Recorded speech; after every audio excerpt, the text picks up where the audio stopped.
Hi there, travel lovers. Is your trusted cruise and Tauck Tour and Safari expert Shawn Power here. I'm on the Silver Sea Silver Endeavor ship right now, which is an expedition ship that Silver Sea owns.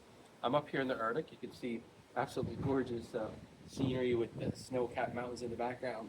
But what I wanted to talk about for a few minutes here was the Zodiacs that you go on when you do an expedition cruise. So whether you're here in the Arctic or down in Antarctica or in the Galapagos, every time you go on an excursion, let's go have a look. You're actually going to go on these Zodiacs. So these are very, very strong. They almost look like, lifeboats, but these are like military grade machines that you don't need to worry about them puncturing when they're going over ice and stuff. They're absolutely fabulous.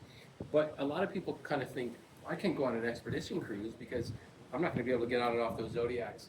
Getting on and off is like the easiest thing. I'm going to put some video in this video while I'm talking, so that I'm going to show you scenes of getting on and off. But it's very, very simple. So nothing to worry about. When you're on these, in the Galapagos, you might just have shorts and a shirt on. When you're in the Arctic or Antarctica, you'll have wet pants on. I'm not geared up here now today. We just had dinner. But, if it was during the day, I'd have wet pants on. And, you're going to have your hat and gloves. So even if there's a little bit of spray, you'll be totally fine. But again, nothing to be intimidated with these machines. The drivers are super trained, well trained on these things. They know how to maneuver them, when to stay clear of ice and stuff. So again, very simple on and off, but nothing to worry about. It's just one part of the adventure when you do an expedition cruise.